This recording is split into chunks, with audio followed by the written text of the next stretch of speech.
On va pouvoir commencer. Déjà, merci à tous d'être présents à cette conférence aux Identity Days. Donc le sujet, ça va être sur les Authentication Policy Silo, qui est tout simplement une méthode proposée par Microsoft pour mettre en place un modèle entier.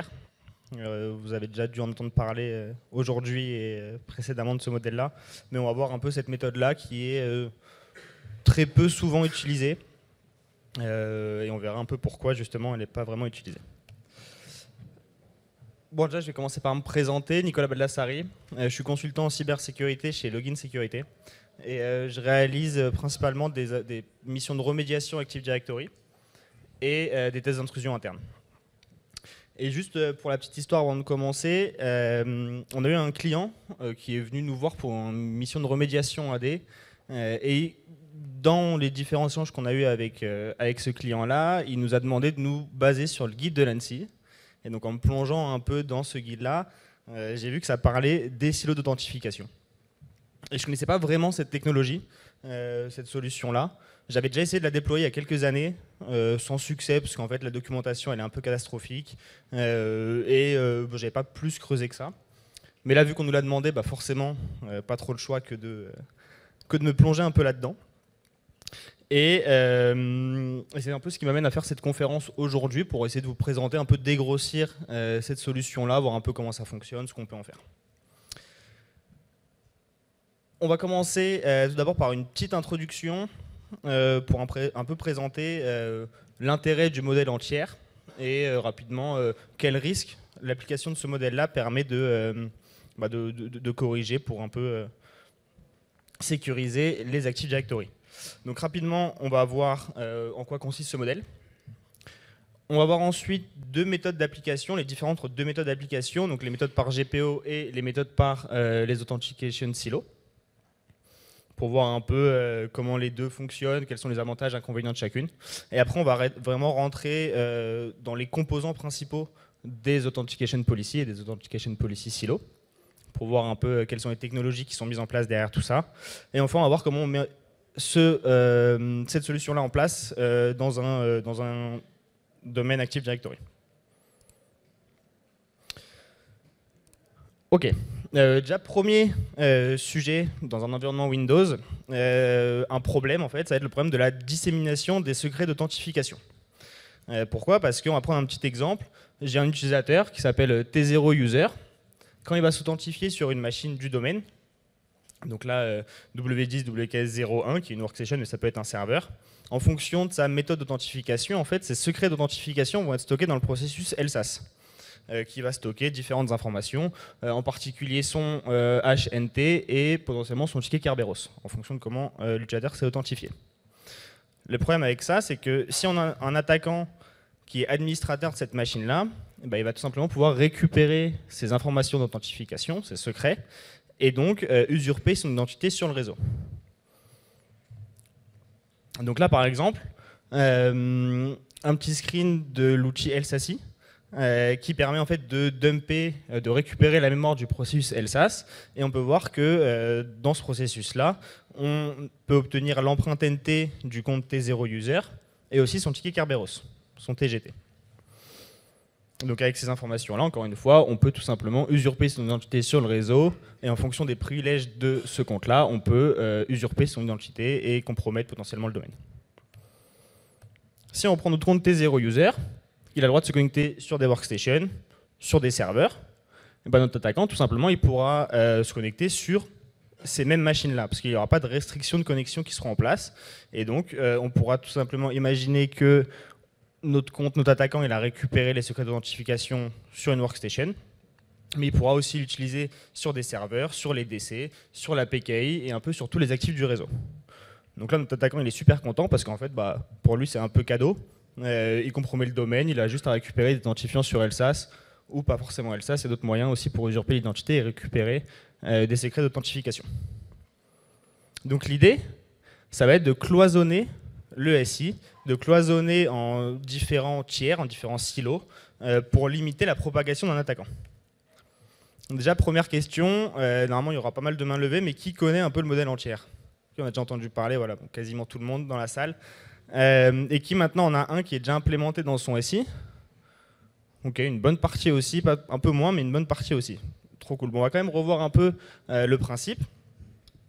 Donc le but ultime, ça va être de cloisonner les actifs de différentes criticités pour limiter les attaques potentielles d'un attaquant forcément. Habituellement, on va définir 3 tiers. Le tiers 0 pour les machines critiques, ça va être les contrôleurs de domaine, les PKI, la déconnect, ce genre de choses. Ensuite, on va retrouver le tiers 1 qui lui va contenir l'ensemble des autres serveurs du domaine. Et ce tiers 1, on peut aussi le siloter, faire des petits silos pour pouvoir encore plus segmenter les actifs et encore plus limiter la propagation. Et enfin le tiers 2, qui va contenir globalement toutes les autres ressources du SI. Ça va être les postes de travail, les imprimantes, les smartphones, enfin tout ce qu'on pourrait retrouver autre que les serveurs. Pour pouvoir correctement cloisonner tout ça, il va y avoir en gros 2 types de restrictions. Une première partie sur la restriction de contrôle sur les objets de l'Active Directory. Donc on va mettre en place des ACL pour dire que les comptes du T0 peuvent administrer les comptes potentiellement du tiers 1 et du tiers 2. Les comptes du tiers 1 pourront administrer que les comptes du tiers 1 et potentiellement du tiers 2 s'il y a des besoins, mais pas du tout les comptes du tiers 0, les objets du tiers 0, et le tiers 2, eux, ils pourront administrer que les objets du tiers 2. Donc ça sera largement suffisant. Donc avec ça, on peut correctement segmenter les ACL. Et deuxième sujet, ça va être des restrictions de connexion pour justement éviter la propagation et la dissémination des secrets d'authentification. Donc les comptes du T0 vont pouvoir se connecter uniquement sur les actifs du T0, ceux du tiers 1 uniquement sur les actifs du tiers 1, et vous l'avez compris, mais les comptes du tiers 2 peuvent se connecter uniquement sur les comptes du tiers 2. Comme ça, au moins, si on a un attaquant qui arrive à compromettre l'un des tiers, eh ben, il sera limité à ce tiers-là. Il ne pourra pas rebondir sur les autres tiers et donc élever ses privilèges sur le domaine. Donc si on reprend nos comptes, forcément, vu qu'on doit avoir 3 tiers qui sont cloisonnés, on va devoir créer 3 comptes différents. Donc notre compte T0 user, qui cette fois-ci aura accès que aux actifs critiques. Notre compte T1, qui aura accès que aux actifs du tiers 1, pardon. Et le compte T2, qui aura accès que aux actifs du T2. Maintenant, si on reprend notre attaquant, qui arrive à récupérer des secrets d'authentification d'un compte du T2, et ben en fait, il ne pourra pas du tout accéder aux autres actifs du SI, il ne pourra pas accéder au T1 ni au T0, et donc cette fois-ci, il ne sera pas content parce qu'il va devoir trouver d'autres chemins de compromission. Voilà un peu, globalement, à quoi sert le modèle entier. Et maintenant, on va voir un peu comment on peut restreindre ces connexions des comptes d'administration. Globalement, il y a 2 méthodes principales, soit les GPO, qui sont un peu la méthode privilégiée souvent, soit les Authentication Policy, solution qui n'est pas du tout utilisée actuellement, ou très peu en tout cas, moi je l'ai rarement vu d'ailleurs. Est-ce qu'il y en a qui implémentent un peu le modèle entier par GPO ici? Ok, bon, une bonne partie. Et par silo maintenant? Ah ouais, il y en a quand même quelques-uns, 3. Ok, bon, on pourra en parler après parce qu'en fait, c'est assez intéressant. Oui, les 2, parce que c'est vrai que dans le guide de l'ANSSI, ils disent qu'il faut mettre les 2. Donc c'est bien, on pourra en parler un peu après, alors ça va être intéressant. Ok, on va commencer rapidement le détail par GPO, qui est une méthode, donc, comme j'ai dit, un peu privilégiée et qu'on voit un peu très habituellement quand on déploie des modèles entiers. Donc, pour limiter les connexions, en fait, sur les systèmes Windows, il y a différents privilèges qu'on peut attribuer à des groupes d'utilisateurs ou à des utilisateurs. Ça va être changer la time zone de l'ordinateur. Il peut y avoir tout un tas de privilèges qu'on peut attribuer à des utilisateurs. Et pour restreindre les connexions, il y en a globalement 10. Pour limiter 5 types de connexions sur les actifs du réseau, du SI, pardon. Tout d'abord, on va pouvoir limiter les connexions interactives. Donc ça, c'est quand un utilisateur se connecte interactivement avec Ctrl-Alt-Sub sur la machine via les privilèges SE Interactive Logon Write et SE Deny Interactive Logon Write. Ensuite, les connexions en tant que compte de service pour limiter justement qu'un compte du tiers 0, par exemple, puisse lancer un service sur un actif du tiers 2 ou du tiers 1. Ça, c'est avec les privilèges SE Service Logon Write et SE Deny Logon Write. Idem pour les tâches planifiées. Donc un compte d'administration pourra lancer des tâches planifiées que sur les actifs de son tiers, via les privilèges SE Batch Logon Write et SE Deny Batch Logon Write. Connexion RDS, pareil, on va pouvoir limiter ces types de connexions-là. Et enfin, accès à la machine via le réseau, qui est donc SE Network Log on Write et SE Deny Log on Write. Ce privilège-là, il est un peu particulier parce que quand on se connecte, quand on a un accès réseau sur la machine, les identifiants ne seront pas stockés dans LSASS. Mais en fait, c'est quand même important de le limiter parce qu'on peut quand même récupérer des challenge response, on va voir juste après. Le problème c'est qu'il y a quand même certains défauts au GPO. Déjà, on retrouve beaucoup de SI avec de l'héritage qui est désactivé. Héritage désactivé, ça fait que en fait, les GPO ne seront pas appliqués sur les OU qui ont l'héritage désactivé. Donc si par exemple, on va mettre à la racine du domaine une GPO de restriction pour les comptes de tiers, s'il y a l'héritage qui est désactivé, en fait, les objets de ces OU-là ne seront pas couverts par ces restrictions-là. Deuxième point, ça va être au niveau de l'ordre d'application des GPO. Globalement, quand il y a un paramètre qui est défini dans une GPO, donc qui sera appliqué sur la machine, ça va être la GPO, le paramètre qui sera appliqué, c'est celui qui sera défini sur la GPO la plus proche de l'objet. Donc en fait, si on a deux GPO qui vont définir un même paramètre, mais avec des valeurs différentes, c'est la GPO qui sera appliquée la dernière qui aura la priorité. Et ça, en fait, on le retrouve très souvent. Pas plus tard qu'il n'y a pas longtemps. On a une mission où il y avait du NTLM V1. Et en fait, quand on regarde un peu les GPO, on voit qu'il y a bien une GPO qui désactive le NTLM V1, mais qui est appliquée à la racine. Donc les administrateurs, ils se sont dit, super, pas de NTLM V1. Sauf que dans la Default Domain Controller Policy, en fait, le NTLM V1 était toujours autorisé. Et donc, manque de peau, on a pu compromettre le domaine par ce biais-là, et c'était assez rapide. Donc, il faut faire vachement gaffe à ces deux sujets-là, qui peuvent donner un peu un faux sentiment de sécurité lors de l'utilisation des GPO. Encore une fois, on peut forcer l'application des GPO avec le paramètre enforced, mais on retrouve quand même trop de SI avec des problèmes d'application parce que les GPO ne sont pas correctement configurés, ne sont pas correctement appliqués. Deuxième sujet, un administrateur d'un système va pouvoir modifier les paramètres de sécurité qui sont appliqués à cette machine.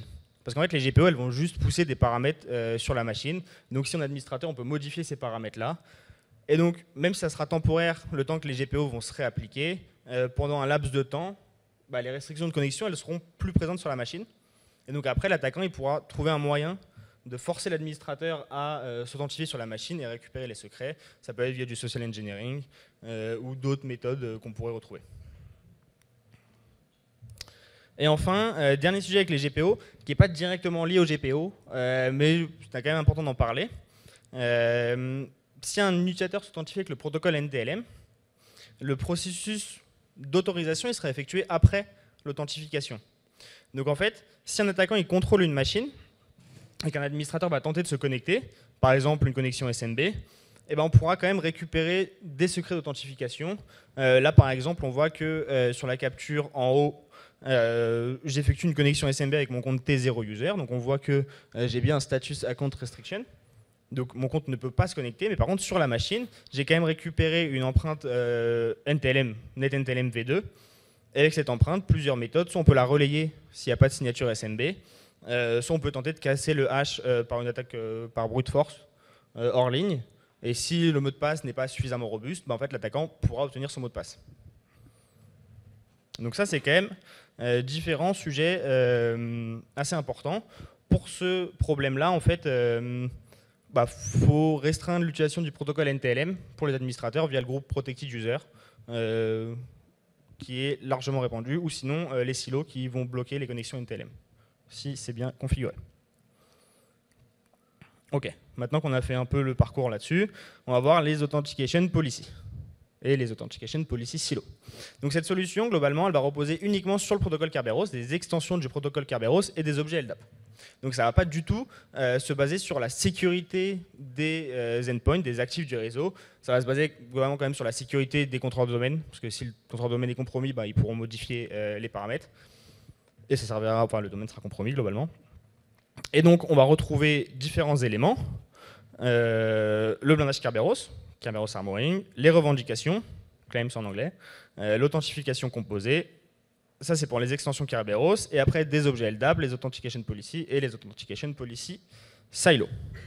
On va rentrer dans le détail un peu juste après des différents composants. Mais avant ça, on va voir un peu les petits problèmes avec les Authentication Policy Silos. Déjà, il faut bien planifier le déploiement. Parce qu'en fait, s'il est mal planifié, si c'est mal cadré, globalement, des connexions légitimes pourront être complètement bloquées. Et là, pour la prod, ça peut poser problème. La mise en place et l'exploitation, c'est complexe. Franchement, pour le coup, c'est pas du tout évident à déployer, c'est pas du tout évident à maintenir, parce qu'il faut pouvoir ajouter les comptes, enfin, toutes les procédures qui sont à rédiger. Si on ne maîtrise pas bien le SI, en fait, c'est mort. On ne pourra pas le déployer efficacement et en toute sécurité pour la production. Il y a certains cas d'usage ou d'architecture qui sont incompatibles avec les silos. Si vous avez plusieurs forêts, en fait, les silos seront limités à une seule forêt. C'est un peu compliqué. On a un exemple, par exemple, on avait un client qui avait un infogérant pour se connecter, faire l'administration de ses systèmes. Il utilisait juste une connexion VPN avec les machines du client. Et après, il se connectait en RDP sur les différents serveurs. En fait, vu que les machines qu'il utilise pour se connecter sur les serveurs ne sont pas dans le domaine du client, et forcément, l'authentification ne fonctionne plus. Et donc, là, il faut trouver un peu des moyens de détourner. Pareil, un bastion, faut tester, parce que potentiellement, ça peut ne pas fonctionner. Autre sujet, s'il y a des systèmes d'exploitation qui sont obsolètes, en fait, encore une fois, il faut tester, parce qu'ils ne sont pas forcément compatibles avec tout ça. S'il y a des systèmes d'exploitation Linux, encore une fois, ça peut être un peu compliqué à mettre en place. Et pour que ce soit pleinement efficace, il faut aussi des Privilege Access Workstation pour être sûr que tout soit sécurisé au mieux. Et donc globalement, c'est assez compliqué à déployer, en tout cas des expériences et des échos qu'on en a eu. Et c'est pas la solution qui est privilégiée, parce que les GPO, c'est quand même quelque chose qui est maîtrisé souvent par les admins, plus ou moins. Et donc globalement, ils utilisent principalement les GPO. Ok, maintenant on va rentrer dans le détail des principaux composants de cette solution. Déjà, on va rentrer globalement très rapidement sur Kerberos, parce que c'est un peu l'élément principal de cette solution-là. C'est tout simplement un protocole d'authentification qui se base sur des tickets et qui permet du SSO. Donc il va éviter à l'utilisateur de retaper son mot de passe pour les différentes étapes et accéder aux différents services. On va retrouver trois acteurs dans le protocole Kerberos. Le client, donc c'est un objet, un utilisateur ou un compte machine qui veut s'authentifier. On va retrouver le KDC, Key Distribution Center, qui va gérer l'émission et la distribution des tickets, souvent les contrôleurs de domaine. Et enfin un service, donc là globalement c'est tout simplement le service, ça peut être CIFS, RDP, enfin n'importe quoi, qui supporte le protocole Kerberos auquel le client veut accéder. Globalement, au niveau des différents échanges, première étape, ça va être la récupération d'un TGT, Ticket Granting Ticket. Donc là, pour le coup, l'utilisateur doit renseigner son mot de passe. Si le mot de passe est valide, globalement, le KDC lui renvoie un TGT. Quand l'utilisateur va vouloir accéder à un service, il va recontacter le KDC, cette fois-ci pour lui demander un ticket de service via des échanges TGS, et le KDC va lui fournir son ticket de service. Et enfin, ce ticket de service va être présenté au service pour que l'utilisateur puisse ou pas, en fonction des contrôles d'accès, accéder à ce service-là.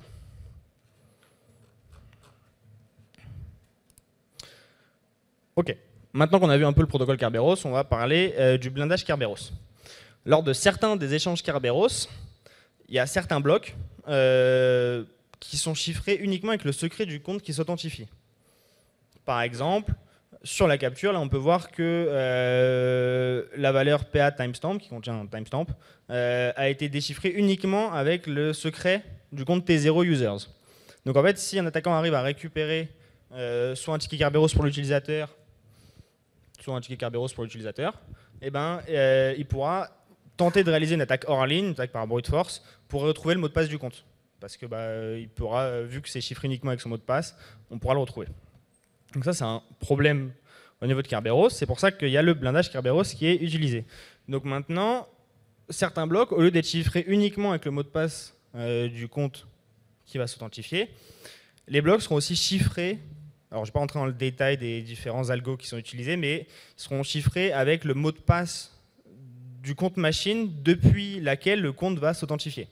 Donc déjà, première chose, ça va ajouter une couche de sécurité parce qu'un attaquant ne pourra pas réaliser une attaque par force brute vu que les mots de passe des comptes machines sont suffisamment robustes et qui ne sont pas définis par un administrateur. souvent.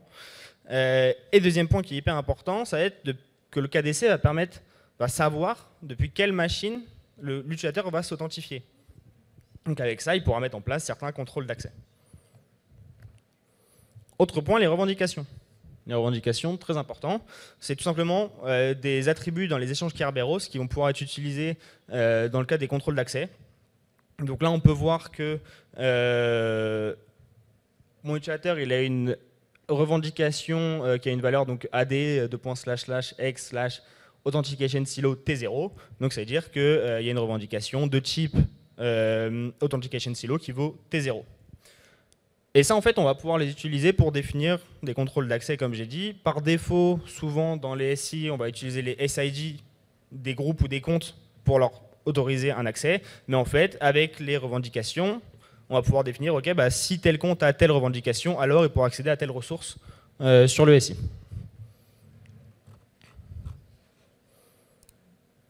L'authentification composée. Globalement, ça va être un mix de tout ça. Le résultat de tout ça, pour ajouter une couche de granularité, comme je l'ai dit. Et par exemple, on va pouvoir dire que les objets avec une revendication T0 pourront s'authentifier sur les machines avec une revendication T0. Donc, ça répond quand même pas mal au sujet de notre modèle entier, parce qu'on pourra globalement correctement restreindre les authentifications. Maintenant, on va passer rapidement sur les objets LDAP. Authentication Policy, c'est un objet LDAP qui va permettre de définir les propriétés des tickets Kerberos, notamment la durée de vie du TGT, parce que par défaut, il est de 10 heures, mais en fait, on peut le restreindre. Quand on utilise Protected User, c'est 4 heures, la durée du TGT, donc au bout de 4 heures, il est plus utilisable, il n'est pas renouvelable, il faut renseigner le mot de passe encore une fois. Et on peut aussi définir des critères d'authentification pour tout ce qui est objet utilisateur, compte de service et pour les comptes machines. Et enfin, Authentication Policy Silo, qui est aussi un objet LDAP et qui va globalement, à peu de choses près, faire le lien entre les Authentication Policy et les comptes, les actifs utilisateurs, comptes de service et machines dans le réseau. Maintenant, la mise en place. Gros sujet. Première étape, une GPO. Bon, on en a quand même besoin. Ça va être d'activer le support des revendications de l'authentification composée et du Kerberos Hammering au niveau des contrôleurs de domaine. Il y a plusieurs valeurs qui sont possibles. Notre supported, c'est pas supporté. Supported, il y aura un échange entre les clients et les KDC pour définir si c'est utilisé ou pas. Always provide claims, c'est-à-dire que dans tous les cas, il y aura les revendications qui seront ajoutées. Et la dernière valeur, c'est failed unarmored authentication request. Globalement, cette dernière valeur, je la recommande pas trop, parce que ça peut bloquer des authentifications, un système Linux par exemple, hors domaine, pourra plus s'authentifier sur le SI. Et donc globalement, vu que là ça va être appliqué sur les KDC, enfin sur les DC plutôt, soit il faut le mettre en supported, soit always provide claim, pour que ça puisse fonctionner. Deuxième point, forcément, maintenant qu'on l'a activé au niveau du KDC, ce support des revendications, de l'authentification, etc., on va devoir l'activer au niveau des clients. Donc là, on va pouvoir l'activer granulairement sur les OU qui contiennent des actifs du tiers, principalement le T0 pour commencer. Ah, ok. Et donc on pourra dérouler un peu et déployer cette configuration-là au fur et à mesure. Maintenant qu'on a déployé tout ça, on va pouvoir configurer cette Authentication Policy Silo. C'est marrant, ça change tout seul. Ok, on va revenir un peu en arrière. Première étape, en fait, on peut déployer cette Authentication Policy. Alors attendez, on va voir si je peux mettre pause. Ok, non, ça marche pas. Tant pis. Petit problème technique. Ok, il y a deux méthodes pour le déployer, soit via la GUI, soit via PowerShell. On va présenter la méthode par la GUI, pardon, parce que ce sera beaucoup plus parlant. Ah oui, ça va un peu vite quand même. Ok, on va se débrouiller autrement.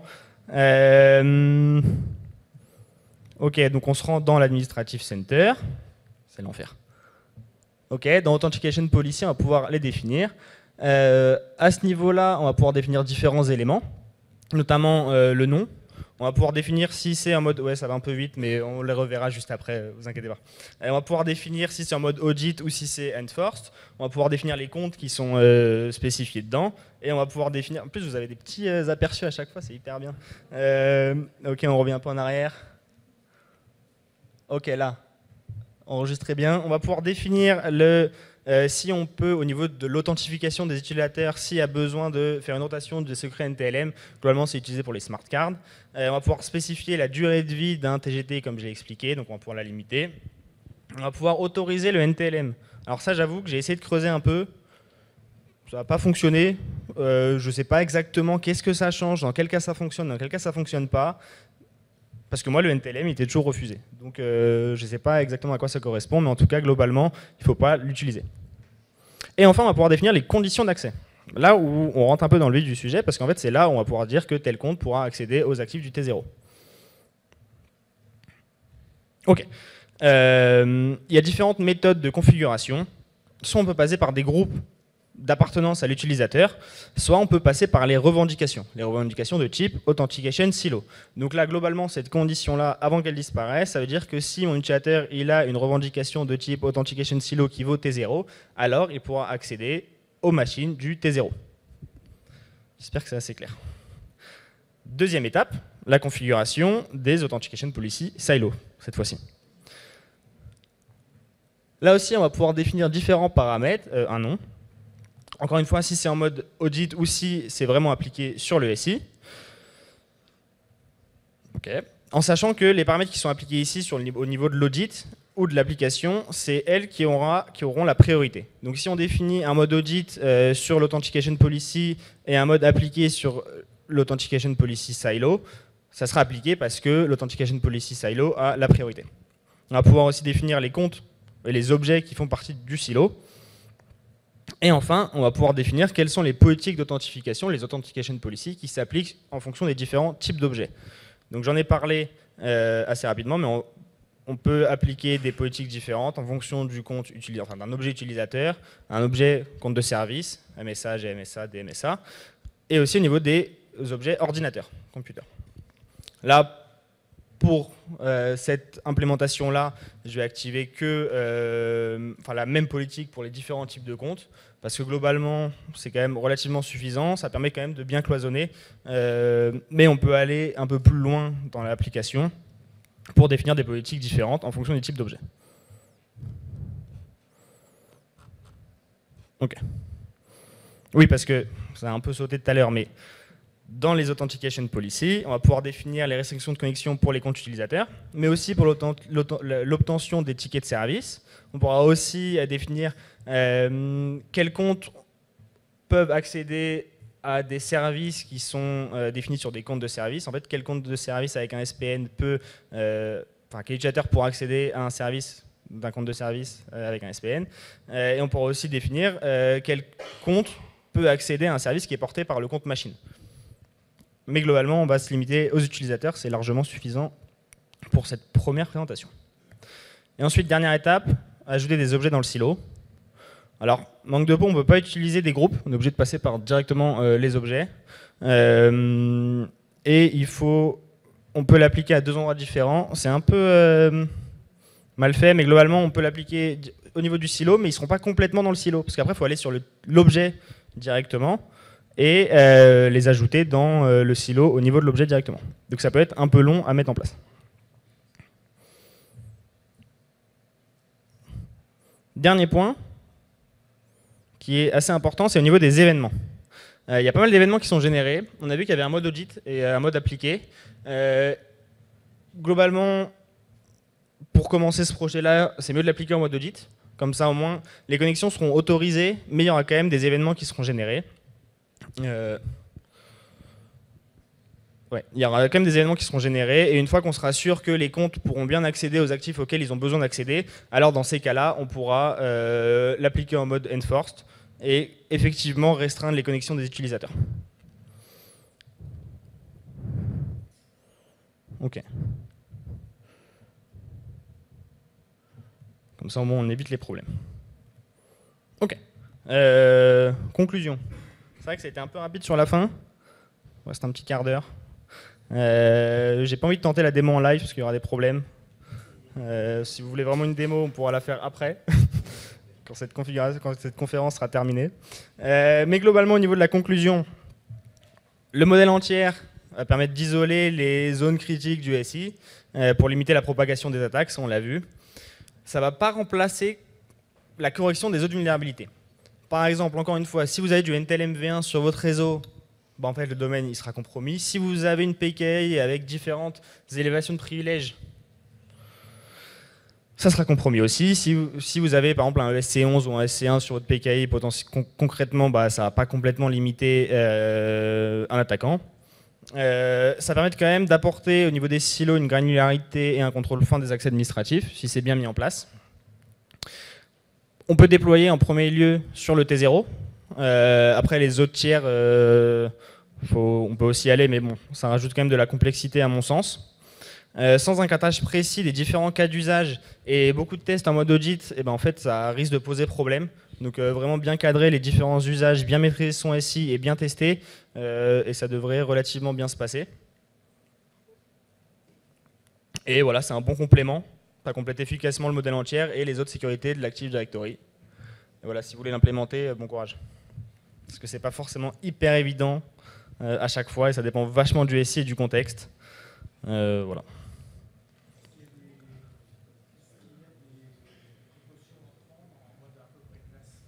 Ouais.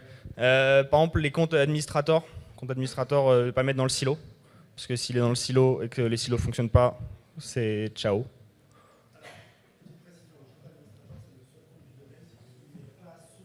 Ouais.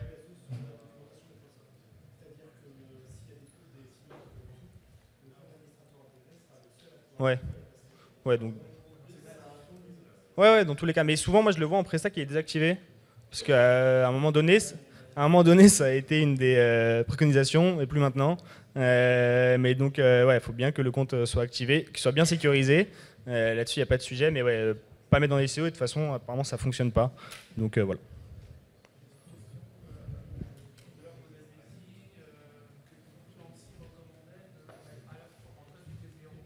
Ouais.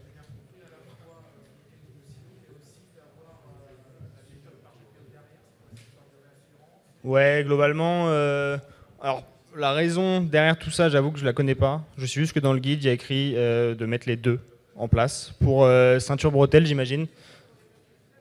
Comment? Ça s'applique sur le même cas d'usage. Le but, ça va être de restreindre les connexions dans tous les cas. Donc c'est le même cas d'usage, c'était juste pour s'assurer qu'il n'y a pas de problème. Méthode par GPO, elle est bien.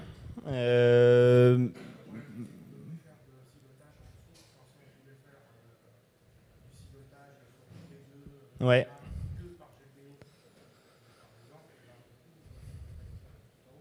Ouais, c'est ça. C'est pour ça qu'il faut bien planifier le déploiement et bien être sûr de tous les cas d'usage du SI. Et je pense que c'est aussi pour ça qu'on ne voit pas beaucoup, cette solution-là, dans les SI.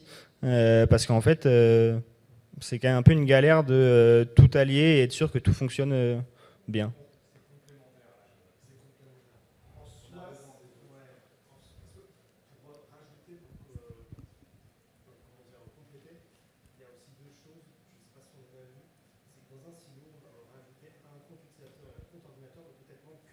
Oui.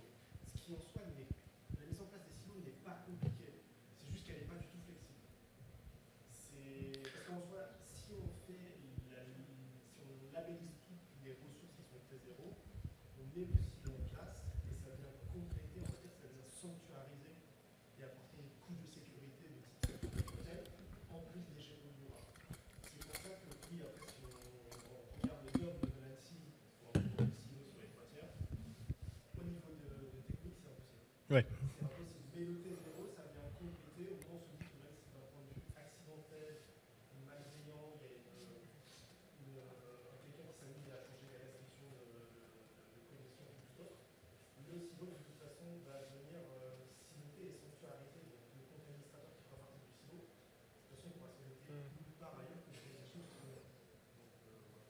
Ouais, parfait. Merci. C'est incroyable. C'est super sympa.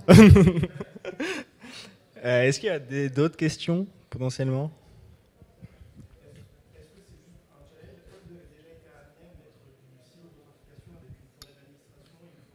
Non. Mais de toute façon, il me semble que si ça marche pas en interforêt. Enfin, ok, ok, ouais,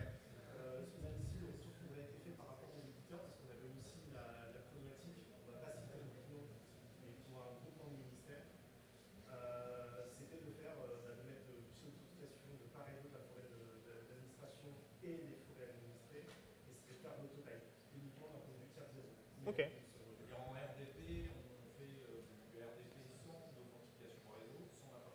ok, je vois. Ouais.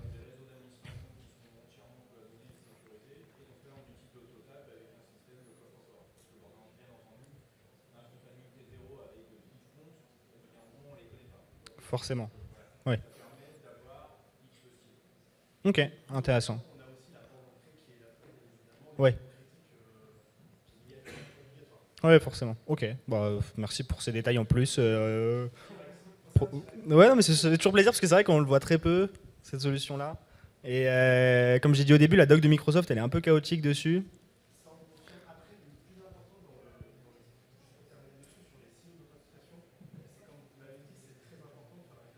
Ouais.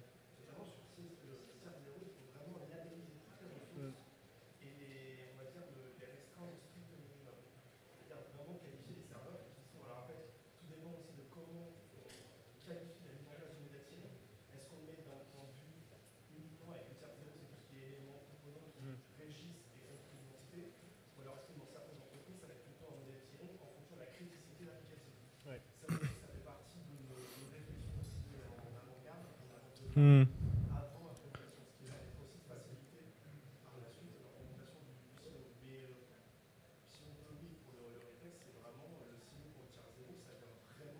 Ouais, ouais, ouais, c'est ça. Ouais, parce que là, globalement, un administrateur d'une machine pourra absolument rien faire, il pourra pas du tout changer les paramètres.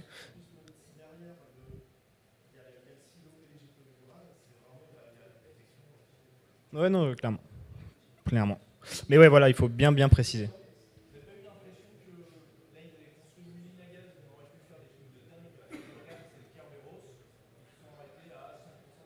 Si, si.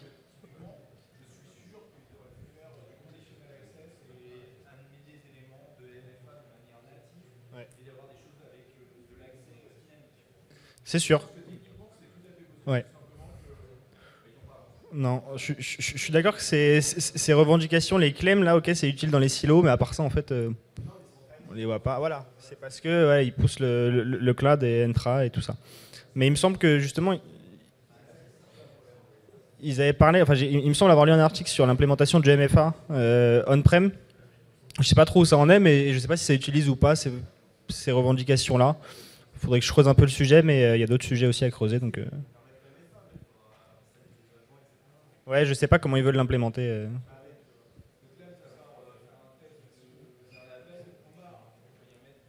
Ouais, ouais, ouais, aujourd'hui c'est juste ça, ouais. Ouais, c'est ça, je suis d'accord.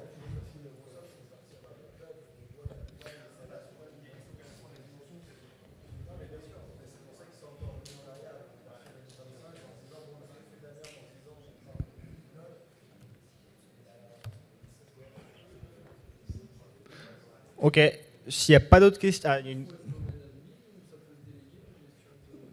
Non, alors ça peut se déléguer parce qu'en fait, enfin, si ça peut se déléguer parce que c'est un objet LDAP, donc techniquement on peut modifier les ACL dessus, mais je le recommande. Enfin, globalement, ça sert à rien, ça va juste mettre une porte d'entrée en plus pour un attaquant potentiel. Donc, non, autant que ça reste domaine admin et comme ça au moins on est tranquille, quoi. Mais ça reste des objets LDAP, donc techniquement on peut déléguer les accès, ouais. Ok, ben merci pour votre attention pendant cette conférence. J'espère que ça vous a plu. Même s'il y avait des petits couacs techniques.